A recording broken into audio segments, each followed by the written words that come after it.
Hey there, Orange County. 32 years in the real estate business, and I'll tell you, I've never seen a market like this.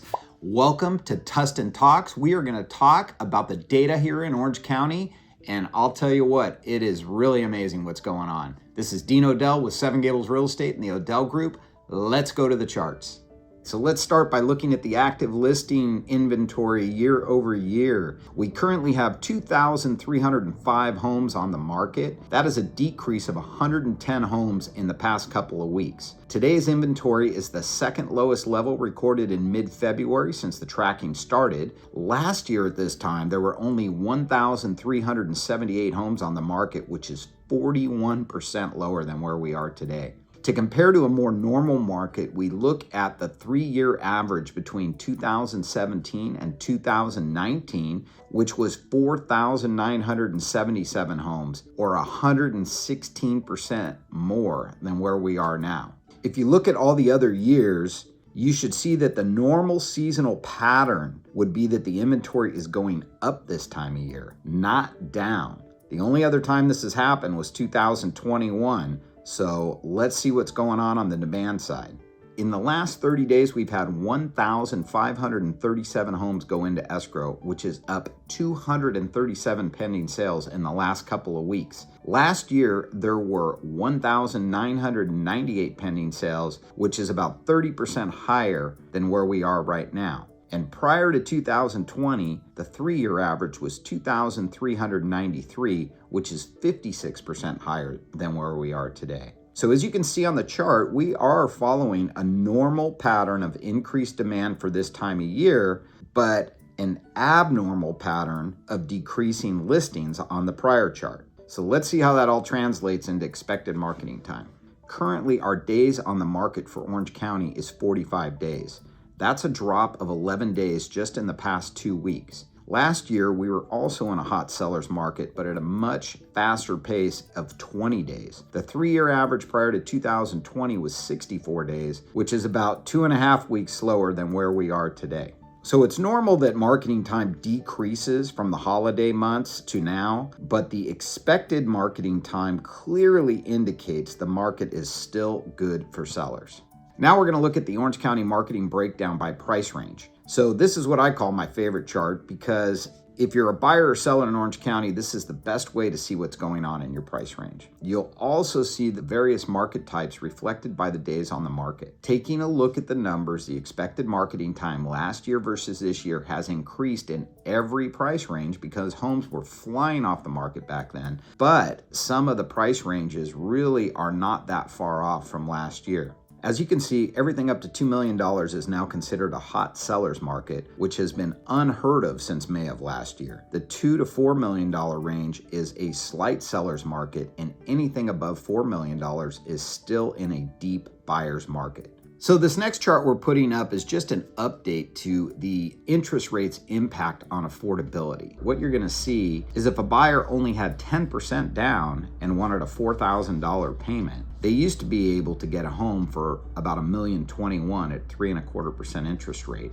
Now, a year later, they're looking at rates as high as 7.5% for 30-year fixed. Currently, maybe a little closer to 7%, and maybe if you have a banking relationship, closer to 5.5%. But either way, you can see the dramatic effect that has had on prices. Even at 5.5%, someone can only afford a $782,000 house where they used to be able to afford $1,021,000. So that is a big difference. And so now we're going to go ahead and move on to the Tustin data, which you're only going to find here on Tustin Talks. We're going to look at the 3 zip codes and compare what's going on. So looking at this chart and comparing this January with last January, the one thing that really pops off the chart to me is that Tustin Ranch is somewhat of an anomaly. We got to see why. We got to talk about why is Tustin Ranch so different from everything else. If you look at all 3 zip codes, you'll see that the inventory is up. If you look at new listings, you will see they are down in all 3.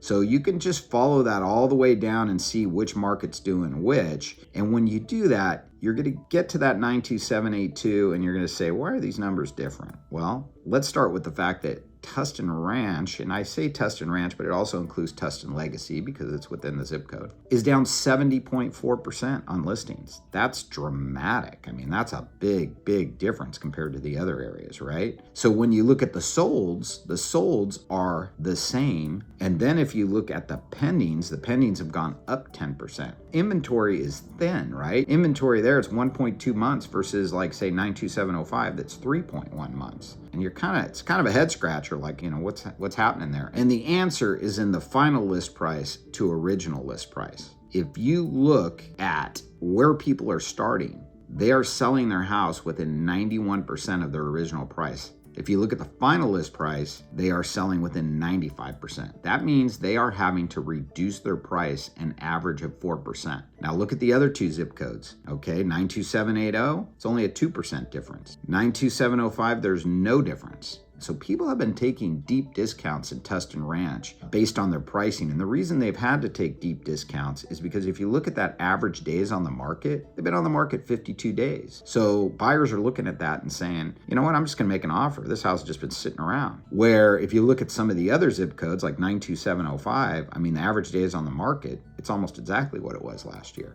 So the pricing is better in 92705. The agents are doing a better job of pegging the market where it needs to be, where in 92782, the sellers are listing their homes probably a little too high. So that is where the answer lies. Okay, so if you want to freeze this chart and look at it a little bit longer, go ahead and do that. But next, we're going to go to my buyer and seller advice, and I want to talk to you guys about specifically what our team has seen in the market the last couple of weeks. Okay, so believe it or not, it's a very busy market. I want to tell you what our team has gone through. I mean, we have been mobbed on open houses again. I mean, you're talking 50 to 100 people on a weekend. And I want to tell you about the offers we've been working on over the last 2 weeks and the results of those offers and what we've seen. Let me start with the lowest one, which was $1.1 million. Now, property was in a great area. We were representing a buyer on that. The house had 13 offers. 13 offers. Now, this was not a big house. It was only like 1,650 square feet, but it was in a great location. The buyers came out firing on all cylinders, and I think that property is going to probably settle, probably somewhere around 1.18, closer to 1.2. So there you go. 13 offers, multiple offers, right? Now we go to the next price point, which was another listing that we had at 1.5 million. That was mobbed, over 100 people over the weekend. Currently have like 5 offers on that property. It's going to go for over asking price. Then we go to our next price range. We were involved for a buyer in, and it was 2.6 million. It ended up having 3 offers on it and went for close to full price. Then we had another house at $3 million that was a listing of ours that had 3 offers on it and went over asking price. And we're currently working on an offer in the $4 million price range that is going to have multiple offers on it. And I can't tell you where that's going to go yet because we haven't negotiated them out. So anyway, what's the common denominator with all these properties? Because they are in all different price ranges. Well, the common denominator is none of them took very long to get offers. They all got offers within the first week, maybe 2 weeks max. And the reason being is because they were priced properly. So there are buyers out there still just sitting and waiting for fairly priced properties. Now, if this was the craziness that we saw in the past, where I say there's 2 or 3 offers, there would have been 10 or 12. You can see the lower the price range, the more demand, as I told you the example with the 1.1 sale, right? So it just gets stronger as you go down the price point. There's more buyers in it. So what's going to change this? What's going to change it? Well, all I can tell you is this market is 100% geared towards interest rates. So buyers, what are you going to do? Well, be careful. Don't get caught up in the hysteria and do something you're going to regret and overpay for a home, right? Be patient. This market will most likely cool down a little bit as some of last year's buyers who have been waiting get their houses that they've been waiting for. And then there's going to probably be less buyers coming to the market because the reality is if you look at the economic data, it still says the market's too hot and they're still talking about interest rates going up. They've already gone up 0.5%. And every time they move up, more and more buyers get out of the market because of that affordability chart. So be patient. If you find a house you love, it's a long-term investment. I just went through this with one of my own family members, and my advice was, you know what? Just be patient. They could have bought it if they wanted to, and I just told them, don't do something you're going to regret. And they really weren't that disappointed when they didn't get the house. And I said, if you're not that disappointed, if you let this house go, then guess what? It wasn't the right house for you.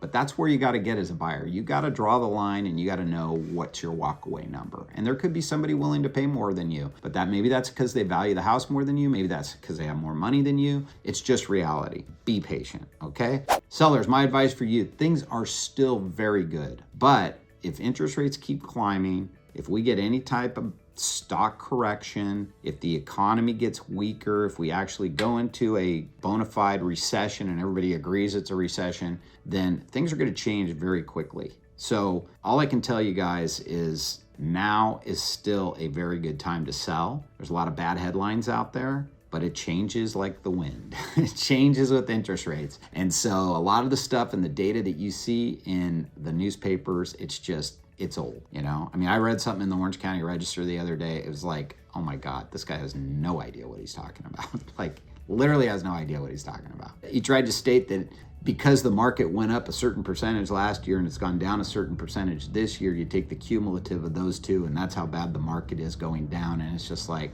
guy has no clue what he's talking about. If you guys want the right advice, whether you're a buyer or seller, if you don't want to overpay for a house buyer, and sellers, if you want to get the most money you can, we have proven over and over that we can do that for you guys.